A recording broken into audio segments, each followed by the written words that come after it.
자, 1장 4절입니다. 여기서는 알의 문제, 즉 인식의 문제와 그 다음 언어의 문제에 대해서 논하고 있어요. 자, 그럼 뜻풀이를 바로 해보죠. 대저 그 성심을 따라서 그 이루어진 마음이란 뜻이죠. 그 이루어진 마음, 즉 성심을 따라서. 근데 여기서 성심은 두 가지 해석이 있습니다. 하나는 긍정적 측면의 해석. 자, 그것은 이제 박세당이 그에 해당하겠죠. 박세당은 이 성심을 천리를 가진 마음, 즉 절대적 판단 준거를 가진 마음. 이제 다시 한번 말한다면, 올바른 인식을 할 수 있는 그런 긍정적인 마음을 박세당은 그 성심이라 이렇게 해석을 했다 이 말이죠. 그러면 이제 부정적으로 해석을 한 사람도 있어요. 대표자가 성현영이죠. 성현영은 저기 나오는 성심을 편견으로 해석을 했어요. 그러니까 사람들은 다 올바른 그 판단을 방해하는 어떤 그런 편견에 찌들어 있는 그런 마음을 사람들은 다 가지고 있다. 그래서 일반 사람들은 편견, 즉 성심을 가지고 있기 때문에 올바른 인식을 할 수 없다. 그렇게 이제 설명을 하죠. 저도 저 성심을 부정적으로 성현영처럼 조금 부정적인 의미를 가진 불완전한 인식을 하는 마음으로 저는 그렇게 이해를 하고 설명을 하겠습니다. 물론 또 다른 분들은 또 다르게 이해를 할 수도 있겠죠. 자, 그러면 우리 장자 내에서는 그 편견과 반대되는 말이 뭐냐면 그 지인지심, 지극한 사람의 마음, 즉 편견 없는 마음, 그것이 지인지심인데, 이것은 장자 응제왕편에 지인지용심은 약경이라 지극한 사람이 마음을 쓰는 것은 거울과 같다. 자, 지극한 사람이 마음을 써서 인식을 하는 것은 어떻게 하느냐? 마치 텅 빈 거울이 사물을 있는 그대로 쫙 비추어 주는 것처럼 그렇게 인식을 한다. 그런데 이제 편견을 가진 인식은 이제 어떻게 설명을 할 수가 있느냐 하면은 그 썬팅지를 붙여 놓은 그 거울은 사물의 실체를 바로 비추어 줄 수 없죠. 그러니까 붉은색 그 썬팅을 했으면 온갖 사물을 다 붉게 비추어 줄 것이고, 초록색 썬팅을 했으면 온갖 사물을 다 초록색으로 비추어 줄 것이다. 그러니까 이것은 편견에 찌든, 즉 성심에 의한 인식이 되는 것이고, 성인의 인식은 텅 빈 거울처럼 본래 모습을 있는 그대로 촥 비추어 준다. 자, 그래서 사람이 그 성심을 따라서 그것을 서성 삼으면 누군들 홀로 또 수성이 없겠는가. 왜냐하면 성심이 곧바로 편견이고, 여기서는 저 편견을 서성으로 삼는다 라고 할진데, 누구나 다 서성을 가질 수 있다. 그건 무슨 말이냐. 누구나 다 성심적 편견을 다 가지고 살죠. 근데 편견이 시키는 대로 행동하죠. 그게 비유하자면 선생님이 시키는 대로 따라하잖아, 그죠? 그것처럼 자, 사람은 누구나 편견이 시키는 대로 행동을 해. 마치 그 선생님이 가르치는 대로 행동을 하는 것처럼. 그래서 이제 그 편견 성심을 서성에다 비유해서 지금 설명을 하는 겁니다. 어찌 반드시 변화를 알았어. 이때 대자는 변화라고 해석하면 됩니다. 누구를 대를 이어서 누가 오고, 누구의 대를 이어서 누가 오고, 이렇게 계속 변화하는 모습을 보여주죠. 대자가 그런 의미를 내포하고 있죠. 그래서 대자를 변화라고 해석을 했습니다. 어찌 반드시 변화를 알아서, 마음으로 스스로 취한 자라야만, 즉 마음으로 스스로 자신의 그 주장을 세우고 자기의 입장을 피력하는 그런 그 뛰어난 지식을 가진 사람들만 그 성심, 즉 편견이 있겠느냐.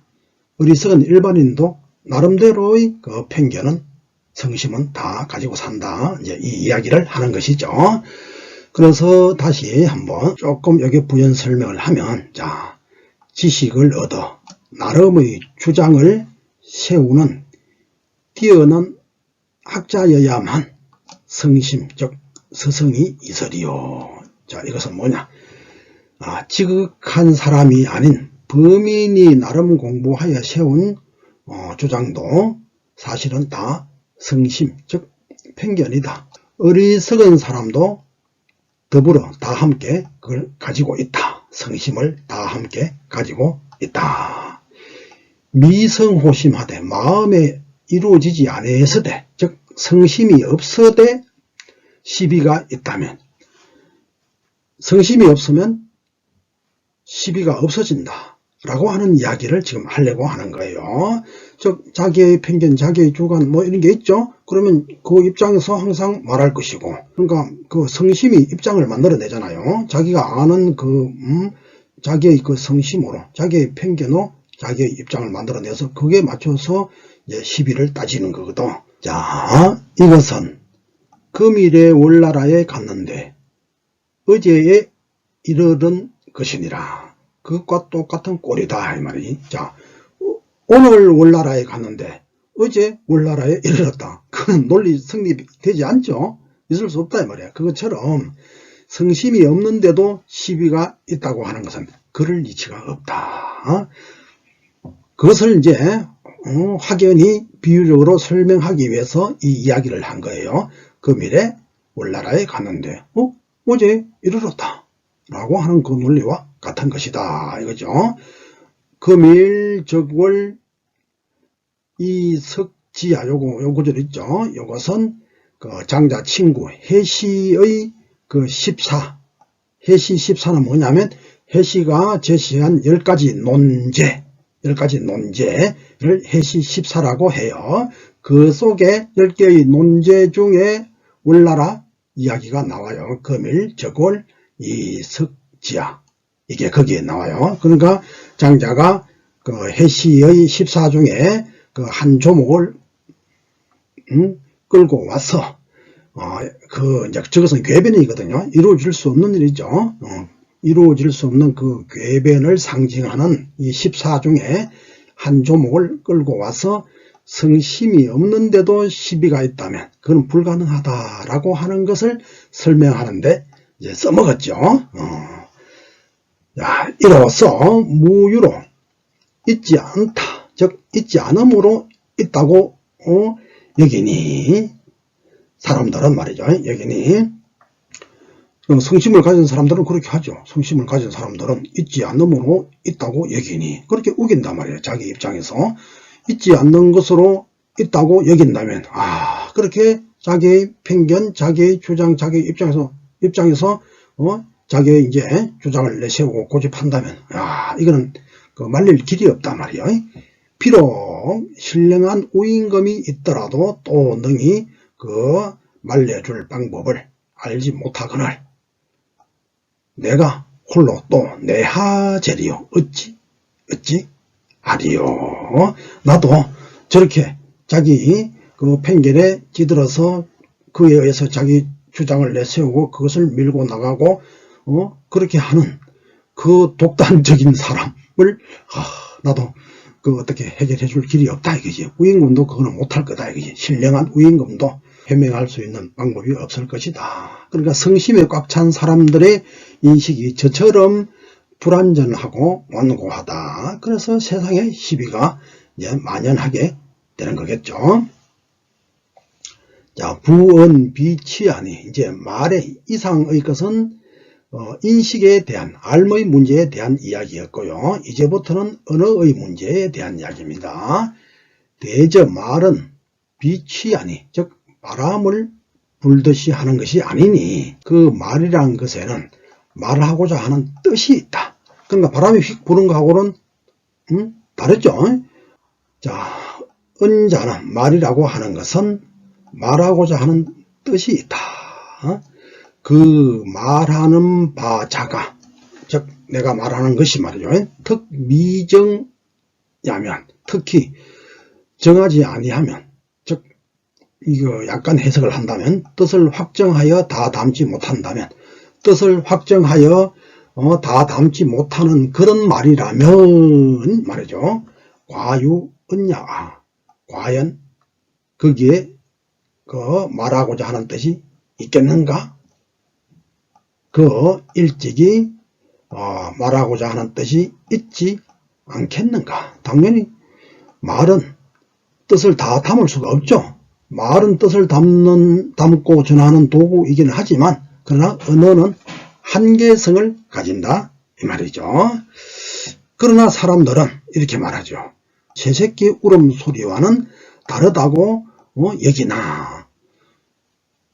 또한 구분이 있겠는가? 그 구분이 없겠는가? 사실은 사람은 말은 뜻을 전하는 것이기 때문에 새가 그냥 무의미하게 우는 것과 다르다라고 그렇게 여기지만, 그러나 엄밀히 따져보면 그거랑 똑같다 이거야. 어차피 말은 뜻을 전할 수 없는 거기 때문에 공허한 소리에 불과하지. 그러니까 말이 가지고 있는 그 기능의 근원적 한계예요. 그래서 노장 철학에서는 언어를 굉장히 부정적으로 바라보죠. 그것은 이제 불교에서도 마찬가지고요. 진리는 어느 문자로 전할 수 없다, 이제 이렇게 이야기를 하죠. 자, 도는 오호은이 유진이 자, 도는 어디에 숨었건데 참가 거짓이 있는가? 자, 이걸 해석을 해본다면, 도의 실체는 잃어버리고 그림자만 가지고 사람들은 따진단 말이야. 그러면 도는 어디로 가버렸냐 이거지. 자, 도는 즉 진정한 도죠. 진정한 도는 어디에 숨었건데 그 진위가 있는가? 도에는 참으로 진이나 위가 없죠. 그런데 도의 실체는 잃어버려.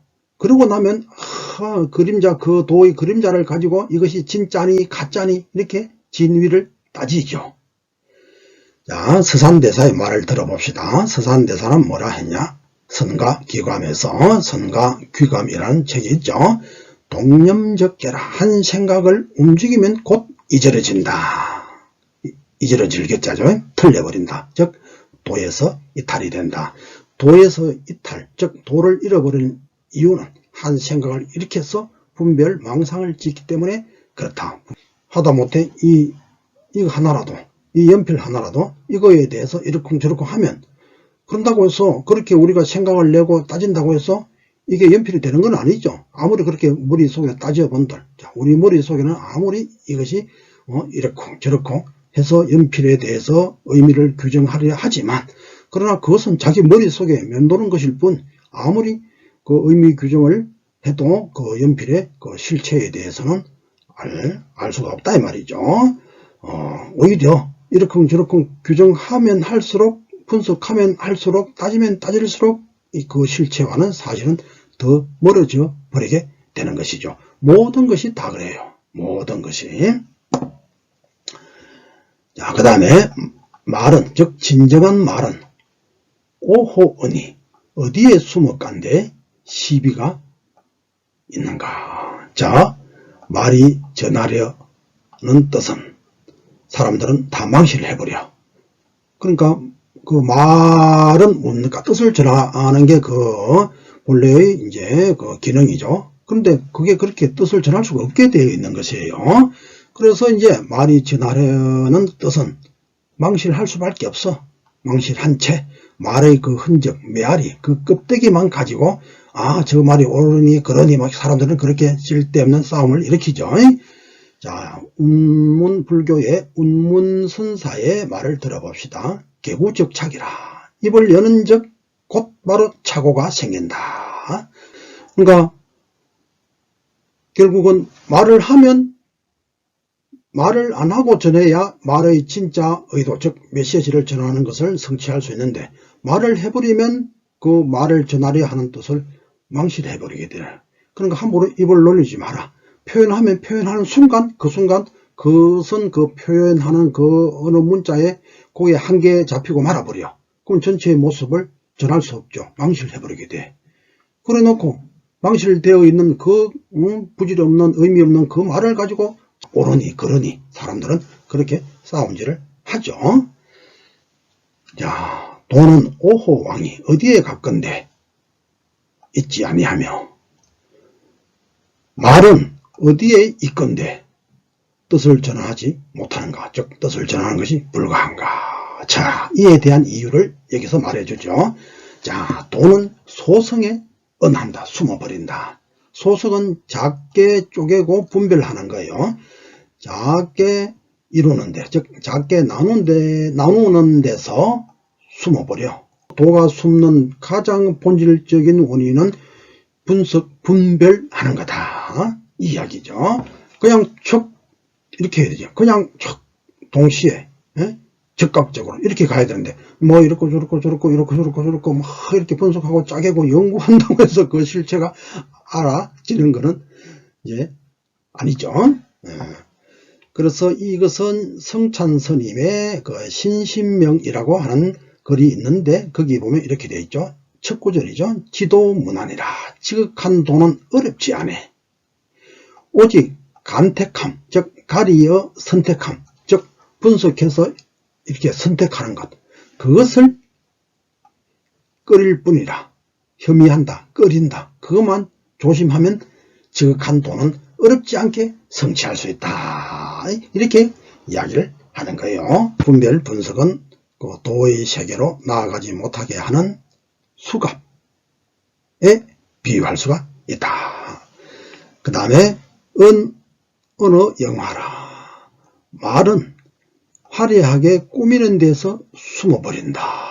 그 말은 많이 하면 할수록 그 전하려고 하는 뜻에서는 점차 더 멀리 이탈이 된다. 어차피 말은 뜻을 전하는 걸 하지만, 그러나 말은 절대로 말일 뿐, 그래서 뜻을 전할 수가 없는 것이죠. 그런데 이걸 말 위에 말을 더하고 말 위에 말을 더하면 그 전하려고 하는 뜻과는 전혀 더 멀어지는 거라. 그럼 그것을 석가모니가 알죠. 염화시중이라. 영산회상에서 연꽃을 들어서 대중에게 보였다. 그 중에서 가섭존자만 그것을 보고 뜻을 알아차리고 빙그레 웃었다. 그래서 가섭존자가 석가모니의 도를 계승한 사람이 되었죠. 경서 아무리 많이 외우고 꿰도 그건 안 되는 거라. 그거는 하나의 아직 도구, 쉽게 말하자면 달이 아니고 달을 가르치는 손가락에 불과한 거야. 언어는, 언어 문자는 손가락과 같은 거라. 그거 쳐다보고 있으면 뭐가 되느냐, 이게. 바로 달을 놔버려야지. 자, 그래서 그런 걸 나타나는 게 염화시중이고, 또 다른 말이 있죠. 염화미소라. 같은 말이 있죠. 예, 연꽃을 뜨니까 가섭존자가 빙그레 웃었다 이거지. 예? 그 가운데 84,000 법문이 오고 가고 해버린 거라. 말은 해봐야 흙껍데기에 불과하고 그림자에 불과한 거지. 또 주역에서도 그렇게 말하죠. 주역 개사전에 보면은 말이죠. 그 은불진의라. 말은 뜻을 다 하지 못한다. 즉 말은 뜻을 다 담지 못한다. 말은 말일 뿐 뜻 그 자체는 아닌 것이죠. 그러면 어떡할까? 이 성인의 이 뜻을 어떻게 전할 것인가? 그래서 고안한 것이 괴라는 거다 말이에요. 예를 들어서 이게 이제 건괴잖아요. 자, 이 건괴 속에서 이건 하늘을, 더 크게는 하늘을 상징하는 것인데, 그뿐 아니라 뭐 무수한 그 의미의 그 내용이 이 속에 들어있어. 그런데 말로 다 전할 수 없어. 그래서 하나의 어떤 상징체를 세워서 건괴가 가지고 있는 그 실제적인 뜻을 내보여주는 거라. 왜? 말로는 아무리 해도 말일 뿐이고 다 전할 수 없으니까. 상징체를 보고 아까 연꽃을 보고 착 깨닫는 것처럼 저 괴를 보고 착 이렇게 내 속에 있는 뜻을 바로 전달하는 그런 이제 도구로 삼은 것이죠. 그럼 주역은 그렇게 나온 거예요. 그러니까 주역도 사실은 그 계를 세운 것을 보면 언어 문자를 사실 벗어난 그러한 체계의 학문이죠. 자, 그래서 고로 자 이하는 그 도가 숨고 또 말이 숨어버리는 그런 부작용을 이제 현실적으로 말하면서 이명이라고 하는 그 인식법으로 그것을 이제 그 해결하는 해결책을 제시하는 내용이 아래에서 나와요. 자, 그러니까 뭡니까? 유목의 시비가 있는 것은 전국시대 때 가장 강성했던 학파가 유가와 무가이고, 가장 강성했던 학파가 유가와 무가인데 이 두 학파가 가장 강하게 대립했어요. 그래서 내가 옳다고 하고 또 상대는 그러다 하고 또 상대는 뭡니까? 자기가 옳다 하고 또 나를 보고 그러다 하고 끝없이 싸웠거든. 자, 이거 뭐 때문이냐? 다 도가 숨어버리고 그 언어의 참뜻이 숨어버리기 때문에 이런 현상이 벌어진 것이다 이것이죠. 자, 유목의 시비가 있는 것은 그들이, 즉 상대방이죠. 그들이 그러다고 하는 말을 나는 옳게 여기고 그들이 옳다고 하는 말을 나는 그러다고 여기나니. 그러니까 유가와 무가의 대립은 그렇죠. 항상. 그죠? 그러니까 서로 상대가 옳다 하면 나는 그거 틀렸다 그러고 상대가 틀렸다 하면 나는 그게 옳다 그러고 그래서 서로 시비 논쟁을 한단 말이야. 자, 이처럼 이제 틀렸다고 하는 말을 옳게 여기고 그 옳다고 하는 말을 그러다고 그렇게 끝없이 너희들이 그렇게 여기고자 한다면, 즉 그렇게 시비 논쟁을 하고자 한다면 이거 어떻게 할까? 그렇게 하고 살 텐데 그 해결하는 방법이 있다. 뭐냐? 명어로서 하는 것 같음이 없느니라. 즉 명어로서 하는 것이 최고다 이 말이죠. 그럼 명은 뭐냐? 왕성겸은 본연의 밝음으로서 관조한다. 그러니까 분별, 인식 이것을 떠나서 본연의 거울같이 밝음으로써 촥 비추어지는 것. 그게 바로 명에 의한 인식이다.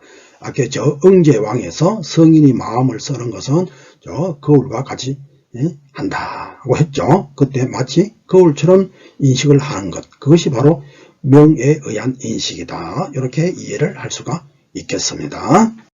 이번에는 1장 5절에 해당하는 부분을 공부하도록 하겠습니다.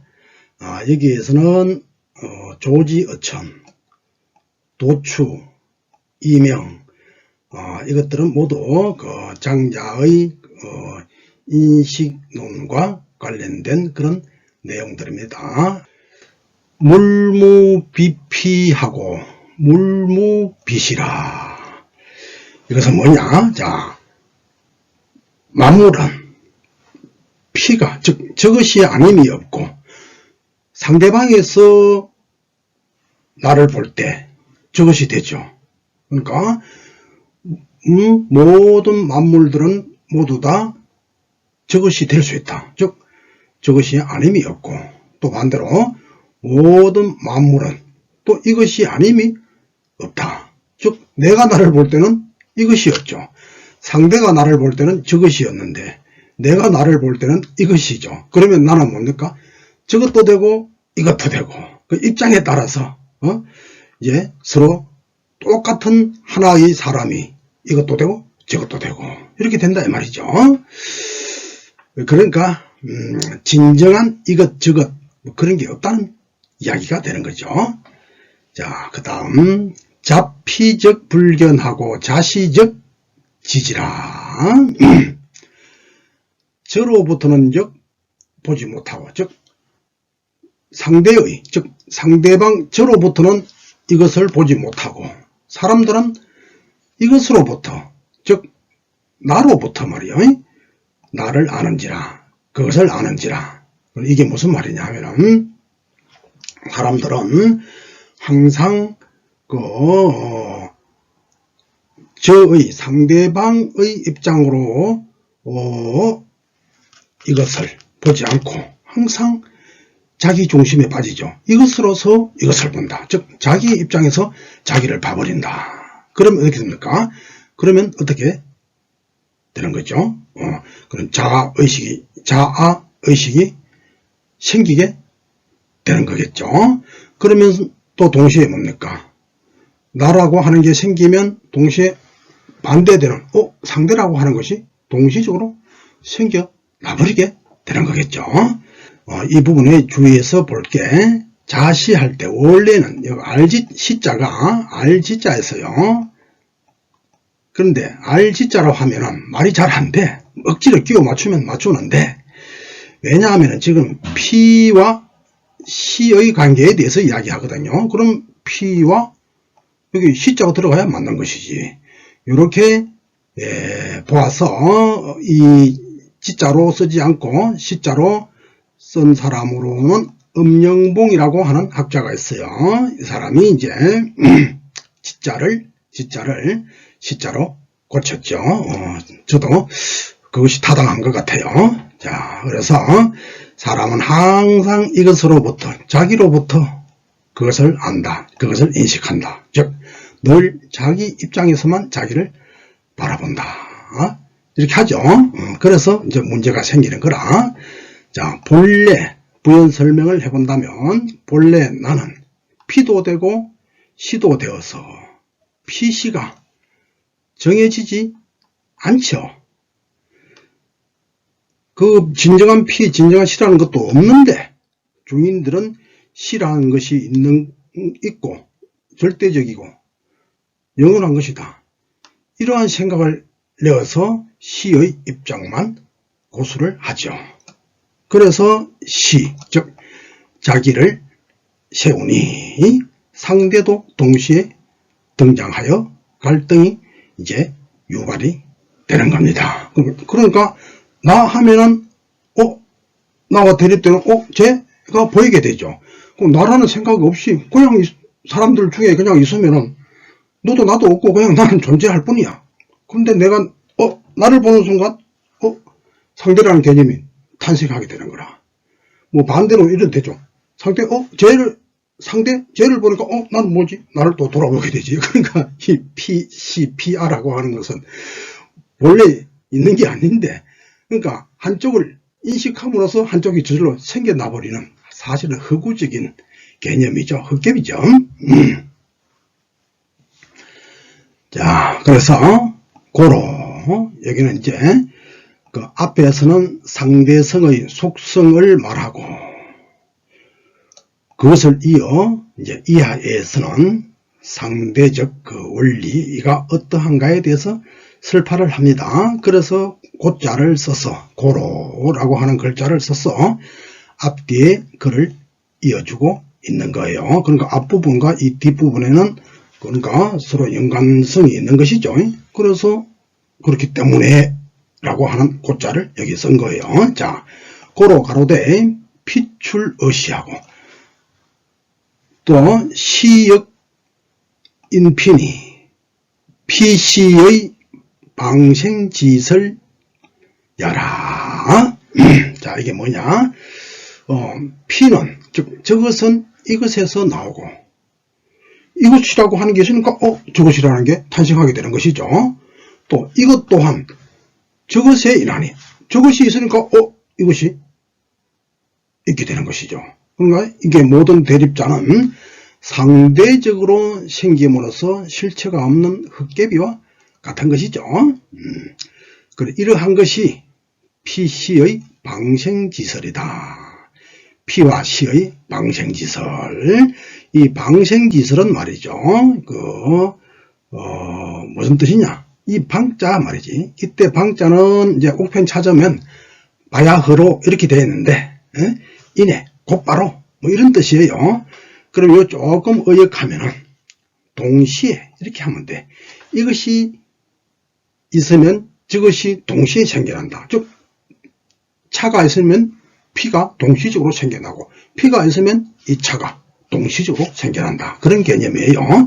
그래서 동시라고 이렇게 이제 의역을 하면 잘 맞아요. PC의 방생지설이라. 즉 PC가 그 동시적으로 생하는 설이다. 이렇게 이제 해석을 하면 되겠죠. 이 방생지설은 원래 어디에 나오느냐 하면 그 장자 친구 헷이 있죠. 명가의 그 대가인, 명가사상의 대가인 그 헷이 있죠. 이 사람이 내세운 그 14, 즉 10가지 논제, 헷의 14, 즉 헷의 10가지 논제 중에 이런 게 나와요. 이게 뭐냐면 해가 바야흐로 막 중천에 뜨면 바야흐로 막 지게 되고, 물이 바야흐로 생하면 바야흐로 죽게 된다. 그러니까 해가 중천에 뜨는가 했더니 또 동시적으로 해가 지는 게 있고, 물건이 생하는가 했더니 또 동시에 죽음이 있게 된다. 그러니까 이것은 뭡니까? 서로 해가 중천에 떴다와 해가 수천에 져버렸다. 이 반대되는 개념이죠. 그럼 생했다, 죽었다, 반대되는 개념이죠. 이 반대되는 개념은 동시적으로 이루어지는 것이다 라고 하는 그런 뜻을 저 속에 이제 내포하고 있는 것이죠. 자, 비록 그러나 방생방사하고 방사방생하며 방가방불가하고 방불가방가하며 인시인비하고 인비인시라. 자, 이것은 이제 그 방생지설에 대해서 이제 좀 자세히 이야기하는 것입니다. 방생방사하고 막 생하면 막 사하고 막 사하면 막 생하며, 그러니까 생과 이 사라는 반대되는 개념은 동시적으로 생겨나게 된다. 그 다음에 방가방불가, 막 가하면 막 불가하고, 즉 가함과 불가함이 동시적으로, 가함이 있으면 불가하다는 그 반대말이 필연코 생겨나게 되는 것이죠. 또 불가하면 막 불가하면 막 가하며 인시인비라. 이것은 뭐냐, 글자대로 하면 시를 인하면 비를 인하고, 그런데 이게 무슨 뜻인지 모르겠죠. 그러니까 이것은 이제 시가 있으면 비가 있고, 또 반대로 인비인시라. 비하니까 반대되는 시라고 하는 게 턱 나타나. 이상에서는 말이죠, 객관세계, 즉 실제로의 우리 삶의 그 현실 세계 속에서 PC 대립이 상대적인 것임을 설파했다. 자, 이로써 성인은 분류하고 조지어천하나니라. 조지어천하나니라. 이게 굉장히 중요한 이야기죠. 이로써 성인은 말미암지 않고, 헷씨는 이제 뭐라 했죠? 이 방생지설을 설파했잖아요. 즉은 상대적으로 모든 게 탄생하게 된다는 그 원리죠. 그 원리는 노자도 그 이야기를 했고, 또 장자도 다른 자리에서 이 상대적으로 이제 이 대립되는 개념은 상대적으로 생겨나는 거다. 노자도 이야기하고 장자도 이야기했죠. 그리고 이제 그 해시도 이야기를 하고, 그래 좋다. 해시의 너의 방생지설, 그 너의 상대성 원리, 그건 맞다, 그지? 우리도 그렇게 인정한다. 그렇지만 거기에 머물러서는 안 된다. 그럼 이 문제를 해결하는 방법까지 제시해야 이게 성인의 도가 되지. 해시 너는 아직 안 된다. 그 상대적인 그 현상을 제시한 그것만으로는 부족하다. 그 문제를 상대성을 넘어설 수 있는 그 방법에 대해서도 이야기해 줘야 될 거 아니냐 이 말이요. 그래 하면서 제시한 게 조지어천이다 이 말이죠. 자, 그래서 성인은 저런 상대적 어떤 원리, 저기에 만족하지 않고, 저기에 말미암지 않고, 조지어천,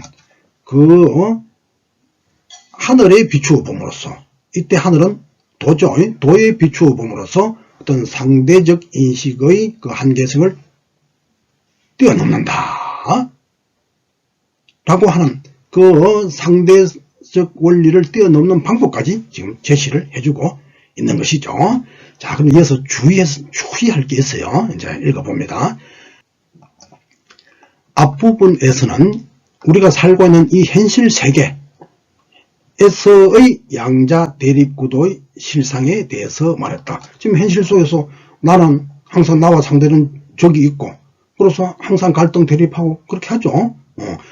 그렇게 하는 이 현실 속에서의 어떤 양자 대립구도의 그 실상에 대해서 앞부분에서 일단 이제 이야기를 한 거예요. 그것은 요약한다면 진정한 P시라고 하는 것은 없다. 그러니까 나는 P도 되고 C도 되고 이렇게 되는 것이죠. 그러니까 영원 고정 불변의 P시라는 것도 없고, 또 P시라는 개념은 상대적으로 나타난 것이다. 즉 방생한 것이다 이 말이죠. 그러한 내용에 대해서 이야기를 했다 이거죠. 자, 근데 장자는 이것을 아는데 그쳐서는 안 되고 상대적 인식을 타파해야 한다고 보았다. 장자는 그 방법으로 조지어천을 제시했다. 이것은 현실적으로 대립하는 상대방과 나 사이의 대립구도를 벌인다는 그런 뜻이 아니다. 즉 나와 적이 있다. 나의 대립자가 있다. 야, 그러면 우리 다 허망한 거니까 이렇게 서로 대립 행세를 띄지 말자. 다 해산하자. 그렇게 할 수 없는 것이지. 상대방은 그렇게 안 할 거 아니에요. 또 그렇게 하려고 해도 쉽게 되지를 않아요. 보통 그게 되지 않는다 이 말이죠. 그 상대방에게 그 PC 대립구도를 와해하자. 이걸 요구하는 게 아니에요. 그게 아니고 그거는 바깥의 문제잖아요. 그게 아닌 인식자 자기 내부에서 PC라는 관념, 즉 너와 나라는 그 생각, 허상, 그것을 버림으로써 내가 절대적 도의 인식에 도달하는 것을 말한다. 이게 굉장히 중요합니다. 그러니까 위에는 보니까 이 현상 세계, 현실 세계 속에서 대립이었는데, 조지어천,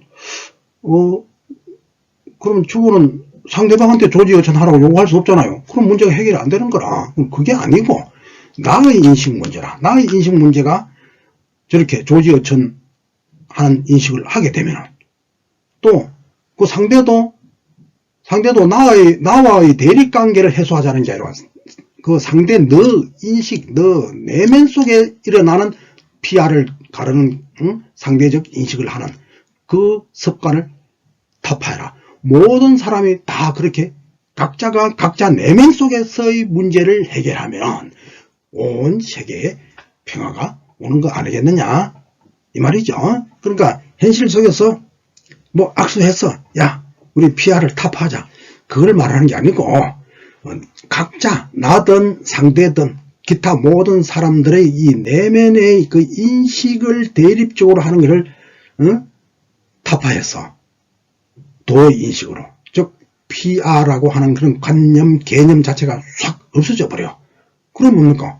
나라는 생각도 없고 너라는 생각도 없어지게 되겠죠. 그럴 때 절대 보편 도의 인식에 도달할 수 있게 되는 거거든요. 그러니까 이제 명심할 것은 조지어천은 나의 인식 속에서의 일이다. 이것이죠. 자, 그 한 예를 보면은 그 당나라 때 육조대사가 우조 홍인대사로부터 도를 얻어서 남방으로 가서 이제 오랜 세월 동안 사냥꾼들 사이에 섞여서 행색을 드러내지 않고 그래 살았어요. 근데 하루는 이제 법성사에 갔는데 거기는 인종법사가 설법을 하고 있어요. 그런데 이제 절에 이 당번, 즉 깃발을 꼽아놓은 게 있었단 말이야. 그럼 그 깃발을 보고서 그 두 스님이 싸워. 하나는 바람이 움직이는 거라 그러고 한 사람은 깃발이 움직이는 것이다 그런다 이 말이죠. 그러니까 육조대사가 그 소리를 듣고서 뭐라고 말하냐. 불시번동이요. 깃발이 움직이는 것이 아니요. 불시풍동이라. 바람이 움직이는 것도 아니다. 다만 인자, 즉 그대의 마음이 움직이는 거다라고 그렇게 말을 해버렸단 말이야. 깃대가 움직이는 것도 아니고 바람이 움직이는 것도 아니고 그대의 마음이 움직이는 거다. 결국은 그 움직이는 것을 포착하고 인식하는 건 누굽니까? 그건 나잖아요. 그러니까 인식의 주체, 즉 나라고 하는 게 이제 인식의 주체가 되는 것이다. 그러니까 이 공부는 항상 자기 주체, 자기 마음, 자기 인식, 그게 이제 말하자면 포커스를 맞춰야 되는 거다 이거죠. 그래서 이제 이 소리를 들으니까 보통 사람이 할 수 있는 소리가 아니죠. 야, 바람이 움직이는 것도 아니고 깃발이 움직이는 것도 아니고 인자의 그대의 마음이 움직이는 거다 이렇게 말해보니까 그 옆에 있던 사람이 그 소리를 듣고 쇼크를 받아버렸어. 그래서 이제 그때부터 이제 육조대사가 다시 세상에 이제 유명한 인물로 이제 부각이 이제 되었죠. 그래서 이제 그로부터 더 적극적으로 이제 활동을 하고 그랬다고 해요. 자, 중요한 것은 나의 마음이다, 내 속이다 이런 이야기지. 이걸 정리해야 뭔가 공부가 끝이 되는 것이지. 바깥을 가지고 와서 이렇게 저렇게 뭐 한다고 이 근본적으로 해결될 수가 없다. 문제가 근본적으로 해결될 수가 없다 이거죠. 자, 그래서 역인시하라 또한 시를 일할 뿐이라. 그런데 여기서 이 시자는 절대적 오름이에요. 저 위에서 본 인비할 때 상대성 이야기할 때 그 인시하고는 달라요. 여기서 인시는 뭐냐? 절대적 오름을 인할 뿐이다. 절대적 오름이란 뭡니까? 바로 조지어천 하늘에 비추어 본다. 즉 도에 비추어 본다. 그게 절대적 오름이죠. 그러니까 성인은 모든 대립이 상대적이라고 하는 그런 원리를 아는 데에 말미암지 않고 거기에 머물지 않고 이 말이에요. 예, 그걸 해결하는 방법으로 상대적 이러한 관점 이런 것들을 해결해서 절대적 인식으로 나아가는 방법으로 제시한 게 뭐냐? 조지어천이라. 하늘에 비추어 본다. 즉 도에 비추어 본다. 이것은 뭡니까? 또한 절대적 오름을 인함이니라.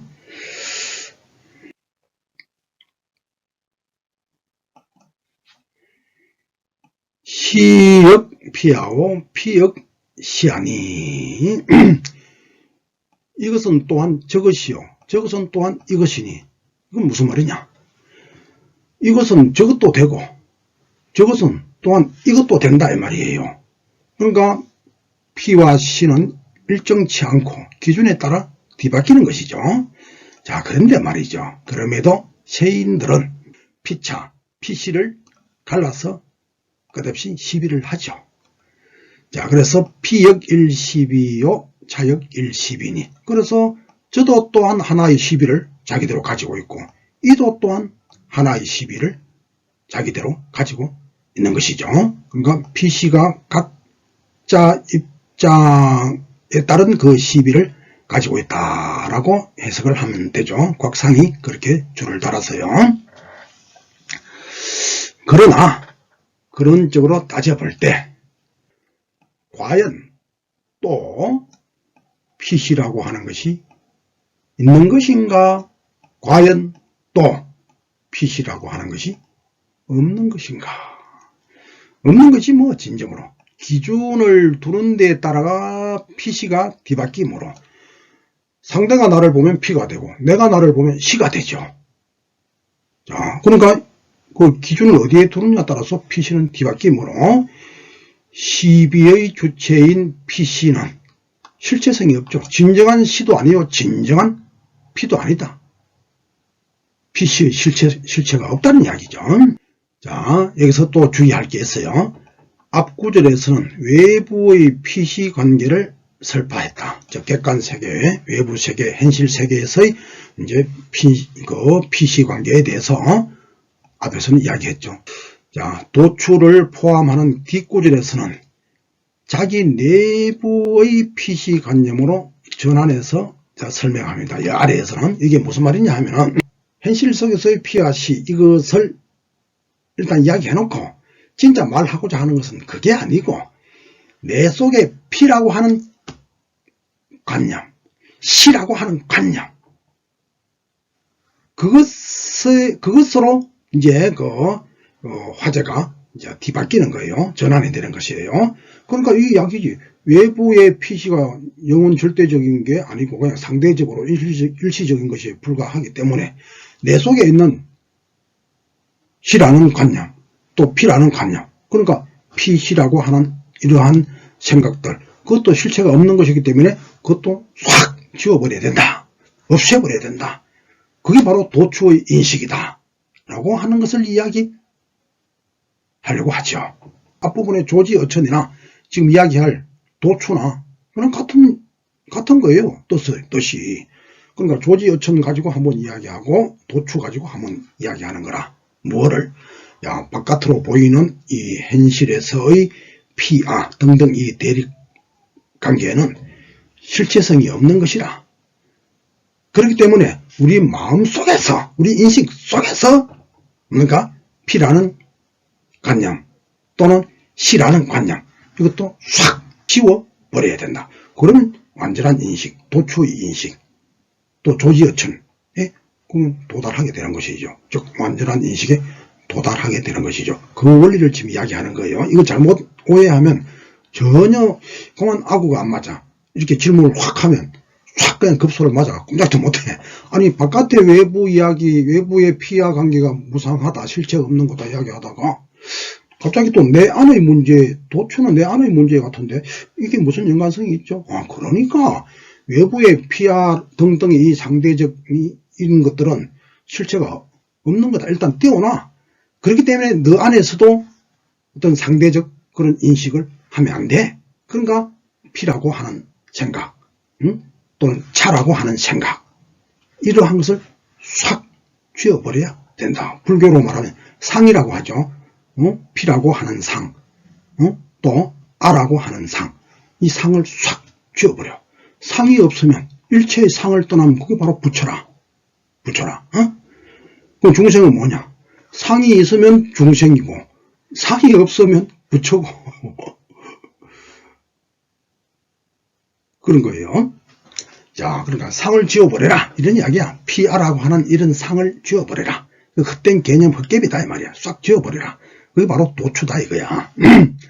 자, 봅니다. 피시 막득기우를 위지 도추라. 그 유명한 도추 나오죠. 피와 시가 그 짝을 얻지 못하는 것을, 즉 피와 시가 한 쌍이 되어서 서로 대립을 이루는 그런 행상을 얻지 못하는 것, 즉 그런 대립이 사라져버린 것, 그것을 일러 도추라고 한다. 외부의 피시가 사실상 그 실체가 없듯이 내부의 인식에서의 피시도 없는 것임을 알아. 피시라는 그런 개념을 버려버리는 것. 피시라고 하는 상을 피와 시라고 하는 그런 개념, 피와 시라고 하는 그런 허상을 버려버리는 것. 그것이 없어지는 것. 그것을 일러 도추라 한다. 이 도추는 성현영에는 이렇게 줄을 달았어요. 피아 양망, 저와 나를 양망 모두 다 잊어버리고 시와 비를 쌍으로 모두 다 보낼 김자죠. 버린다는 뜻이에요. 자, 시와 비를 쌍으로 다 버리는 것, 그것을 도추라 한다. 그러면 여기는 뭡니까? 피아라고 하는 대립 또는 시비라고 하는 이런 대립, 이 모든 게 싹 사라져 있는 상태죠. 정확히 말하면 피, 상대라고 하는 생각, 나라고 하는 생각, 이게 싹 사라지고 이것이 옳다라고 하는 생각, 그러다고 하는 그 생각, 그 허상관념, 그게 없다는 거예요. 텅 비어있다 이거지. 일체가 어떤 것도 그 속에는 들어있지 않아. 그러니까 텅 빈, 비유하자면 흑공처럼 그렇게 되어 있는 것이죠. 그럼 이제 왜 이 도추라는 단어는 어디서 온 것이냐 하면은, 이게 이제 문의 기둥입니다. 이것은 문짝이에요. 문기둥과 여기 문짝 있죠. 이 가운데에서 이게 연결고리를 해주는 것, 이것을 도추라고 한다. 자, 이것은 어느 쪽에, 문기둥 쪽에 붙지도 않고 문짝 쪽에도 붙지 않고 양쪽에 그 중앙에 딱 서 있는 것이죠. 일단 중앙에 있다 이 말이야. 그리고 이것은 이제 이 지도리의 요거 수돌적이고 여기 암돌적이에요. 그러니까 암돌적에는 구멍이 퉁 뚫혀 있죠. 그러니까 텅 비어 있는 거라. 그러니까 문기둥 편을 들거나 문 쪽 편만 들면 안 되죠. 그럼 어느 쪽에 한쪽에 붙어버리면 안 된다. 그러면 지도리로서의 역할을 할 수가 없게 되는 거죠. 양쪽을 연결할 수 있는 그런 기능을 할 수가 없게 돼요. 물리적으로. 자, 그리고 이제 구멍이 비어 있지 않으면 어떻게 되겠습니까?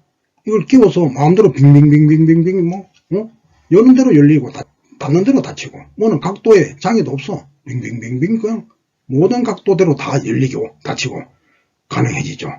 그러니까 이 두 가지죠. 가운데 있고 또 암돌적이 구멍이 텅 비어 있다 이 말이죠. 자, 그러니까 이게 뭡니까? 이 지도리가 가운데 있고 텅 비어 있는 게 마치 뭐 같죠? 도 같죠, 도.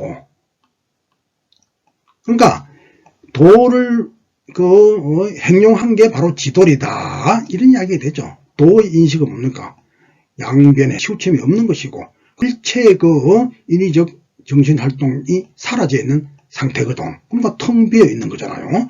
그러니까 이게 뭡니까? 가운데 있고 텅 비어 있는 게 마치 이 지도리와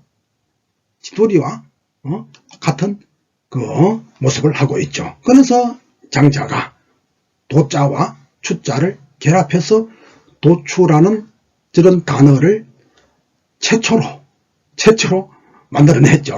그러니까 장자의 신조어이다. 도추는. 자, 그렇게 말할 수가 있습니다. 자, 이 추는 지도리는 말이죠. 시덕기 환중하야 이응 무궁이라. 자, 비로소 그 환중, 즉 고리의 중심부를 얻어서, 정확히 말하면 고리 중심부의 기능을 얻어서, 중심부는 어떻죠? 텅 비어 있고 가운데 있죠. 자, 이러한 그 환중의, 즉 고리 중심부의 기능을 얻어서 지도리는 말이죠. 자, 그런데 이건 정확히 말하면 도추를 이야기하는 거예요. 자, 도추는 말이죠. 그 고리 중심부의 그 기능을 비로소 얻어서 이응무궁이라. 무궁한 시비에 응한다. 자, 이것은 이제 이 무궁은 끝없이 이어지는 시비. 이것은 이제 유무라고 하는 사람이 이렇게 주석을 달았는데, 이게 제가 볼 때는 타당해 보입니다. 자, 그래서 끝없는 시비에 응해. 세상에 시비는 끝이 없죠. 그럼 그걸 뭘로 응합니까? 내가 어느 편 들어서 저 시비에 응하면 제대로 저 시비 문제를 해결할 수가 없죠. 그러니까 어떻게 합니까? 환중, 고리 중심부의 그 기능을 얻는다. 즉, 가운데에서 텅 빈 그런 인식 태도로 끝없이 오는 무궁한 시비에 응한다. 그러면 사실은 이 뇌 속에, 이 인식 속에 텅 비어있기 때문에 이 세상의 모든 시비도 사실은 사라지게 되죠. 시비는 어디서 나옵니까? 이렇게 PR라고 하는 게 일단 생기면 그것을 어떤 무의식적 기반으로 해서 이 시비가 나오게 되는 거거든. 내 속에 나도 없고 너도 없는데 거기에 시비가 있을 일이 뭐가 있겠습니까? 내가 어느 편에 속하면 그때부터 시비가 시비 속에 휘말려 들어가게 되겠죠. 나는 어느 편도 아니고 내 속에는 어떠한 생각도 없어. 그럴 때는 세상에 아무리 끝없는 시비가 와도 나는 그 시비에 휘말리지 않고 그 시비가 사라져버려. 왜? 근원적으로 시비라고 하는 것은 PR을 무의식적인 기반으로 하는 거거든. 그러니까 그 기반이 사라져버리면 어떻게 됩니까? 거기서 파생되는 시비라는 것도 절로 무의미해지고 절로 사라지게 되는 것이죠. 시비라고 하는 건 잘못된 것이죠. 왜? 잘못된 P와 R라고 하는 그 출발선 위에서 나온 거기 때문에. 그래서 P와도 버려야 되고 시비도 버려야 되는 것이라. 그래야 완전한 인식에 도달할 수 있게 되는 거겠죠. 그럼 중요한 것은 뭡니까? 환중을 얻는 게 중요해. 텅 비고 또 가운데에 자리를 차지하는 것, 가운데에 있으면서 텅 비는 것, 그 자체가 사실은 중요한 것이죠. 시역일무궁이요 비역일무궁야라 고로 막약이명이니라. 시도 또한 하나의 무궁이요 비도 또한 하나의 무궁이라. 자, 유무가 뭐라 했냐면 세정지 시비는, 세정의 그 시비는, 즉 세상 사람들의 그 시비는 말이죠, 양상의복하여 시와 비가 서로 의복하여 서로 의지해서 순환상생한다. 그러니까 시가 또 비로 되고 비가 또 시로 되고 시가 또 비로 되고 끝없이 시라고 했다가 비라고 했다가 끝없이 상생한다 이 말이요. 그러니까 시비가 끝없이 뒤바뀌어서 이어지게 되는 것이겠죠. 그러니까 여기서부터는 이제 일반 사람들을 이야기한 것이고, 여기서 그 환중을 얻어서 무궁에 응한다고 하는 것은 이것은 지극한 사람, 성인의 인식에 해당되고, 시역일무궁 이거는 중인들, 보통 사람들, 일반 사람들, 중생들의 인식이에요. 그래서 혼동하면 안 됩니다. 그러면 퀴즈가 잘 안 풀려요.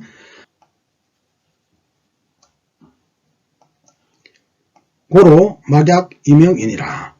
고로 밝음으로써 하는 것과 같음이 없느니라. 직역하면 이렇죠. 무슨 말인지 잘 모르겠죠. 그러니까 고로 밝음으로써 하는 것이 최고로 나으니라. 최고로 옳은 방법이니라. 이 뜻이에요.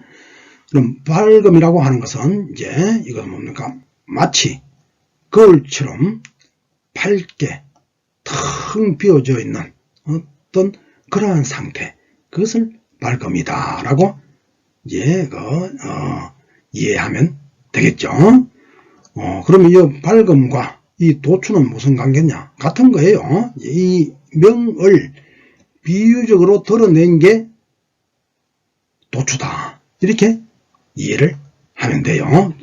얼마 전에 그 어떤 사람으로부터 우리나라가 막 동서남북 이런 갈등이 많죠. 자, 이걸 장자에서 해결할 수 있는 방법이 없을까?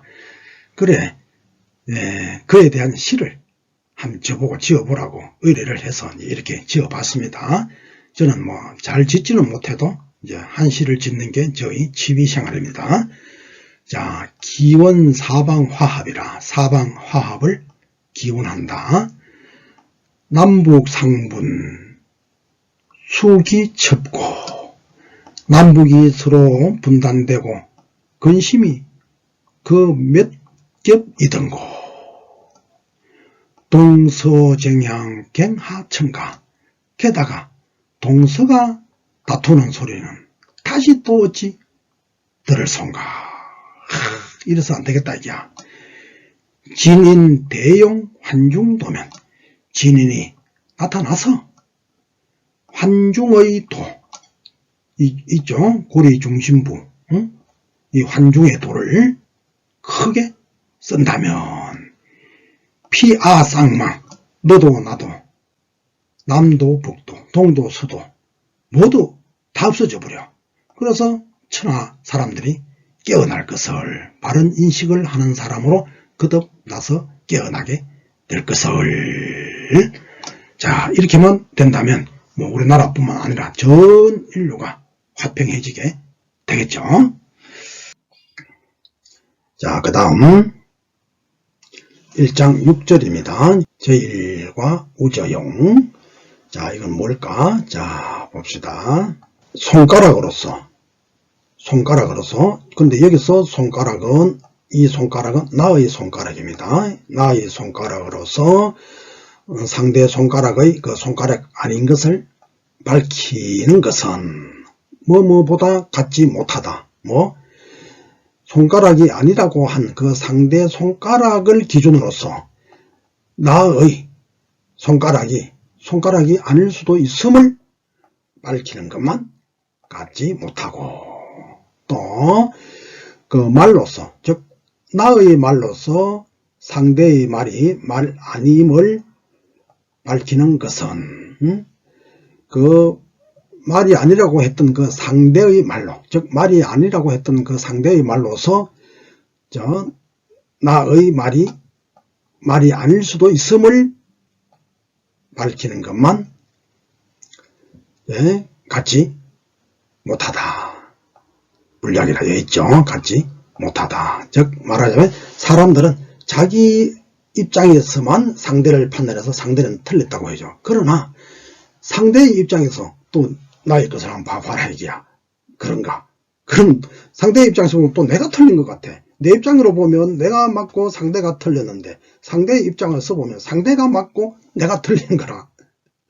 그러니까 사람이 어떻게 합니까? 입장을 뒤바꿔서 생각을 해봐야 올바른 인식을 할 수가 있게 된다 이거죠.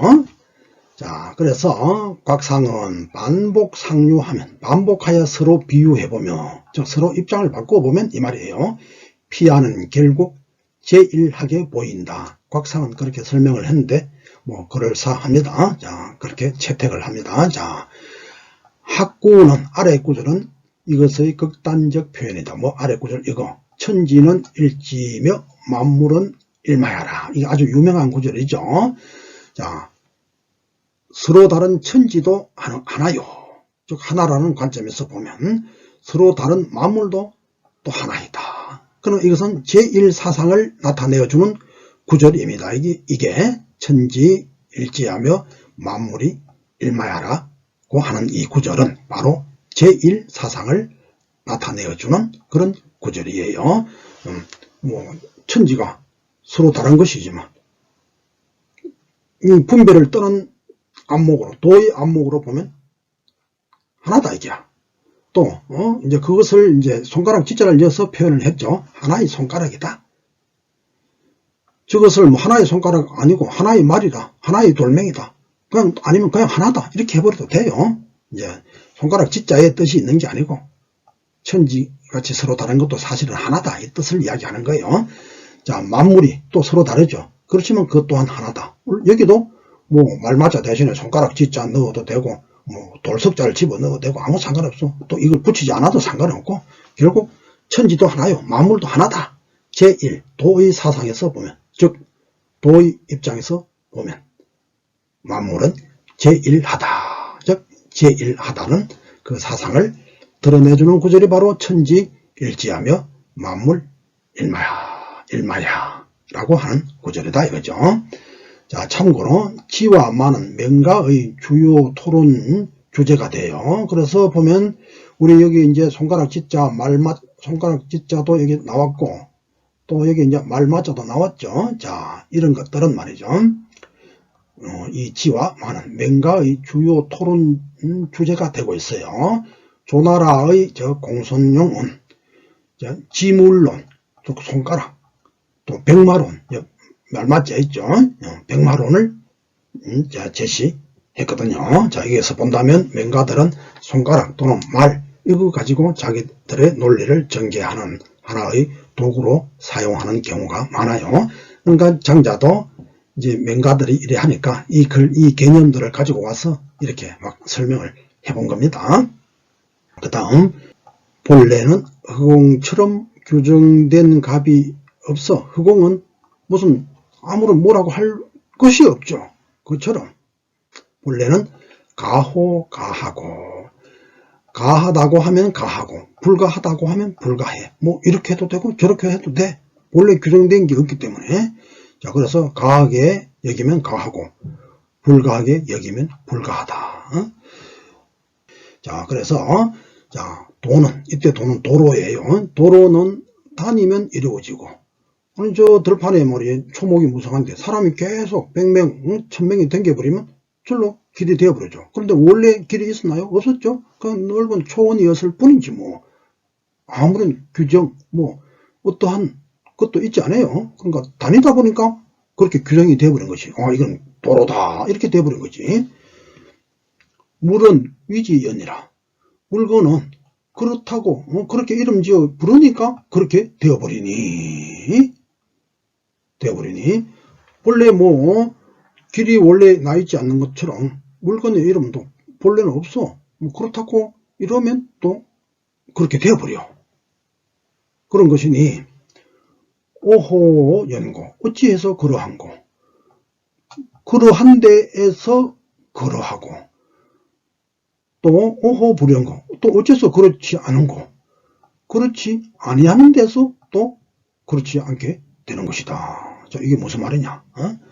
본래는 허공인데 분별하여 그렇게 여기면 그렇게 되어버리고 그렇지 않다고 여기면 또 그렇지 않게 되어버려. 그래서 본래는 허공인데 분별하여 그렇게 여기느냐 마느냐에 따라 연함과 불연함이 규정이 되는 것이라. 그럼 본래는 텅 비어 아무것도 없어. 그런데 사람이 거기서 분별해서 그렇게 규정하면 또 그렇게 되어버려. 그럼 사실은 그건 완전한 갑이 아니죠. 부질없는 짓이죠. 그렇게 하면 안 되는 거지. 그렇게 함으로써 문제가 이제 완전한 인식에서 벗어나게 되는 것이죠. 자, 물은 본래 그러한 바도 있고, 물은 본래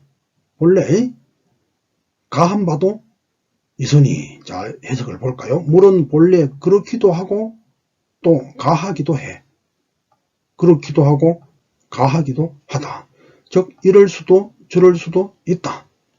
즉 규정하기 전에는 모든 가능성을 포함하여 그 온전한 그대로 완전한 상태로 있었다 이 말이야. 그런데 규정해서 이렇게 저렇게 하니까 뭐가 하나의 틀 속에 착 갇히게 되는 것이죠. 자, 그러나 본래는 텅 비어 그대로 완전한 상태의 하나, 제1의 상태에 있었던 것이죠. 자, 물이 그렇지 않음이 없고 또 물이 가하지 않음이 없다. 요 구절은 전구의 반복입니다. 즉 이 구절, 물은 본래 그러한 바가 있고 물은 본래 가한 바가 있다 라고 하는 이 구절을 역시 반복한 말이에요. 특정한 행태로 규정하기 전에는 모든 가능성을 포함하여 온전히 하나로 있었다. 그러나 완전했다 이 말이죠. 그러나 중생들은 분별을 하여 특정하게 규정을 해버려. 그러니까 온전한 하나였던 것이 깨져버려. 그래서 제1이 깨져버렸다. 말하자면 위에서 일지일마, 천지는 일지요, 만물은 한 마리 말이다 이래 했죠. 그것이 안 되게 되어버려. 그러니까 분별이 생기고 서로 하나였던 것이 이렇게 갈라져 버리게 돼서 불완전하게 되어버린 것이죠. 자, 이것과 잘 맞는 시를 또 제가 하나 지어 놓았는데, 자, 한번 봅시다. 만물상등 무소대하니 천상천함 대평을 여하독견 참지상고 유인 자락 단상갱을. 자, 만물은 상등하여 본래 만물은 다 평등해서 작고 큼이 없어. 그대로 다 완전해. 그때는 천상천하가 모두 태평했더니라. 완전했단 말이야. 그러니까 이거다 저거다 분별을 하지 않았을 때는 그 완전한 세상 태평한 세계에 있었다. 사실은 만물은 크고 작음이 없는데 사람이 하나의 기준을 세워서 거기서 견주어서 크고 작다 이렇게 분별을 하는 거라. 그러니까 완전하다는 것이 불완전한 것으로 가버렸죠. 마치 그 에덴 동산에서 아담과 하와가 선악과를 따먹으니까 선과 악을 분별할 줄 알게 되어버렸어. 그 길로 뭡니까? 완전한 에덴 동산에서 쫓겨나게 됐지. 그거하고 똑같은 것이죠. 그러니까 선악과를 따먹기 전에 분별하는 마음이 없을 때는 그냥 그대로 하늘나라에 온전히 있었다. 에덴의 동산에 온전히 있었는데 이걸 분별하는 그런 간사한 지혜도 아니지. 그러니까 분별의식이 생김으로 해서 촥 이제 죄인의 신분으로 떨어져 버렸다. 이제 성경에서는 그렇게 이야기하는데 뭐 그 비유가 적절하죠.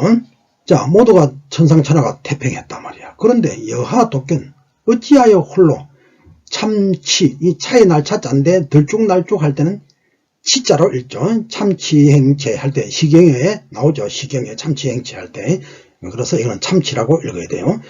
그럼 만물이 소대가 없어서 대소가 없어서 모두 평등한데 어찌해서 홀로 들쭉날쭉 평등하지 아니한 이런 상을 보게 되었는고. 어찌 이렇게 불행에 빠지게 불완전한 인식에 빠지게 되었는고. 그것은 다름이 아니라 오직 스스로 단상의 웅덩이, 즉 단상의 웅덩이는 있고 없고를 이분으로 나누는 그 함정을 말해요. 단상지경은 금강경 오가해에 나오는 말이에요. 자, 그래서 오직 있다 없다, 즉 왜 이렇게 설명을 하느냐 하면 단은 끊어졌다 없다는 거죠. 상은 뭡니까? 있다는 것이죠. 그러니까 단상지경은 유무를 가르는 그 함정이라고 의역을 하면 되겠죠. 오직 스스로 유무 있고 없고, 즉 이분하는 분별하는 그 함정에 빠졌기 때문일세. 그래서 분별하여 보니까 원래 평등하여 작고 큼이 없는데 이게 이제 뭡니까? 작고 큼이 눈에 보여버렸어. 이게 사람들은 분별을 잘해서 똑똑했다 하지만 도의 세계에서 보면 사람 망친 거야. 즉 에덴 동산에서 쫓겨날 짓을 한 거야 이게. 그 사람들은 분별을 잘해서 악착같이 가리는 걸 훌륭하다 그랬죠. 그러니까 그 사람은 중생이야. 자, 그러니까 우리가 의식이 올라가면 올라갈수록 사람이 좀 멍멍해져. 긴가민가 싱숭맹숭 오락가락 이렇게 돼. 그 사람들은 좀 모자라는 사람이다 하지만 그게 아니야. 도의 세계에서 보면 엄청 높은 할아버지 뻘이요. 그 사람이 세간에 똑똑한 사람보다는 잘 대접해야 될 사람이요. 정말이요. 자, 고로 위시하야. 자, 고로 이 때문에 이거는 이제 짧은 나무를 말해요. 그리고 기둥영자는 큰 나무를 말해. 그러니까 단, 장. 또 그 다음에 나병을 말하죠. 여려 서시. 즉 나병이 걸린 사람. 즉 이것은 추한 것을 상징해요. 서시는 미인이죠. 그러니까 아름다움을 상징하고. 또 회괴는 아주 넓은 걸 말해요. 즉 광대한 것을 말하고. 또 요 혈괴는 아주 은미한 거를 말해. 그러면 가만히 보면 여기는 짧다 길다, 추하다 아름답다, 광대하다 은미하다, 이게 다 반대말이죠. 그럼 이와 같이 반대되는 상대적 개념들은 도로서 상통하여 보면 하나가 된다. 또 제1사상으로 가는 것이죠. 자, 이렇게 상반된 것은 도로서 상통하여 보면 하나이다. 즉 완전한 상태로 있다. 하나가 완전한 상태죠. 분열되면 나누어진 상태가 된 것이고 불완전한 상태가 되는 것이죠. 자, 그래서 이에 대해서는 신신명에 이런 말이 있어요. 만법재관하면, 만법을 즉 만가지 존재를 제1하게 관하면, 이 재관은 이게 장자 제물론에서 나온 단어예요. 확실합니다. 신신명은 그 성찬대사가 지은 글인데 아주 신묘한 글입니다. 중도 사상을 밝히고 있는데요. 그런데 저기에는 그 장자 사상이 많이 녹아 있어요. 자, 아주 잘 드러냈죠. 만법을 가치를 제1하게 바라본다면 귀복자연이라. 이 서로 차별난 것이 모두 자연한 대로, 즉 완전한 대로 도의 상태로 귀복하게 된다. 돌아가게 된다. 라고 하는 말이에요. 참 용한 말이죠. 자, 기 분야의 성이요. 그 나눔에 이루어지고, 즉 개별성이 이제 이루어지게 되죠. 또 그 이루어진 것은 또 무너지게 되죠. 무너지게 되는지라. 무릇. 자, 무릇 만물이 무성여 회희, 즉 이룸과 그 무너짐 가릴 것 없이 모두가 다시 통하여 하나가 되는지라. 도의 눈으로 보면 다시 통하여 하나가 된다. 서로 상반된 것, 즉 성과 성과해도 결국은 따지고 보면 하나이다. 오직 달 한 자는 지통위이라. 자, 통하여 상반된 것이 하나가 되는 줄 아는지라. 우리의 인식이 여기에 가야 지극해져. 자, 전에도 한번 비유를 해서 설명을 드렸죠. 자, 산을 옆에서 보면 높고 낮음이 있지만 저 위에 상공에서 보면 높고 낮음이 없이 다 평등한 그냥 산일 뿐이에요. 그 사람이 자꾸 분별하고 이렇게 하니까 높고 낮음이 있는 것 같지. 그럼 그거는 낮은 인식에서 보면 그런 거라. 더 높은 인식에서 보면, 그 수준에서 보면 높고 낮음이 없는 거지. 그런 사람들은 악착같이 높고 낮고 막 정확하게 0.1mm도 틀리지 않게 이래 해야 똑똑하다고 하는 것이지만 사실은 그 사람은 도에서는 아주 멀어진 사람이에요. 자, 위시로 이 때문에 불용, 즉 분별적 인식을 쓰지 않아. 분별적, 상대적 그런 인식을 쓰지 않고 어떻게 한다고? 용에 맡기나니. 용은 떳떳할 용자 아닙니까? 그러니까 이거는 보편이라. 또 다른 말로 하면 아까 우리 도추에서 도추하고 내가 같은 개념이라 보면 돼요. 자, 또는 하늘, 도, 다 그런 말로 집어여도 똑같은 말이에요. 자, 이 용이라고 하는 것은 용야오, 즉 이때 용은 큰 인식을 말해요. 여기서 불용할 때 이 용자하고는 또 의미가 달라요. 그걸 혼동을 하면 자꾸 이제 이 문장이 안 풀리는 거야. 그러니까 이거는 이제 용야자는 한문에서 뭐뭐라고 하는 자는, 즉 이거는 뭡니까? 뭐뭐라고 하는 것은 이제 이 의미에 대해서 해석을 하는 것이죠. 용이라고 하는 것은 용야오, 즉 큰 인식작용이요. 용야자는, 즉 큰 인식작용이라고 하는 것은 통하는 것이요. 통하는 것이란 뭐냐? 얻는 것이니, 이때 얻는다고 하는 것은 뭐냐면 보편의 절대 인식을 자덕함이니 그 뜻이에요. 자, 적덕하면, 즉 자덕에 나아간다면 결국 최고 인식인 그 도에 거의하게 될 것이다.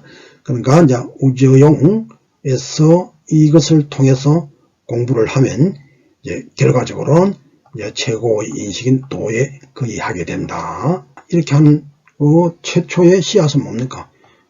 용에 의한 인식이에요. 그 용에 의한 인식은 뭐냐? 큰 인식작용이거든. 큰 인식작용이란 것은 뭐냐? 통하는 것이라. 통하는 것은 뭐냐?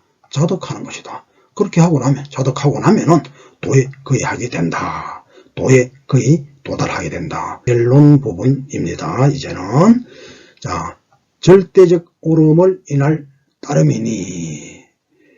그렇게 할 따름이요. 부지기연을 위지도라. 그러한 까닭을 알지 못하는 것을 일러 도라고 하니라. 이 말도 참 좀 애매해요. 자, 그래서 이렇게 줄을 달아 놓았습니다. 자, 그러한 까닭, 즉 인시의 인식을 하는 까닭을 알지 못하는, 그 까닭을 알지 못하는 사이에 성취된 최고의 인식을 일러 도라고 한다. 이 뜻이죠. 자, 이 부분은 가만히 생각을 해봐야 돼요. 자, 다시 한번 설명하면, 자, 그것이 그렇게 되는 까닭을, 즉 절대적 옳음의 인식을 하게 되는 까닭을 알지 못하는 사이 자연스럽게 성취된 최고의 인식을 일러 도라고 한다. 이 뜻입니다. 이것은 곰곰이 이제 생각을 해 봐야 됩니다. 자, 현재 이곳 1장 6절은 다음번 강의의 그 조삼모사로 이어집니다. 조삼모사까지 가야 1장 6절이 이제 끝나게 되는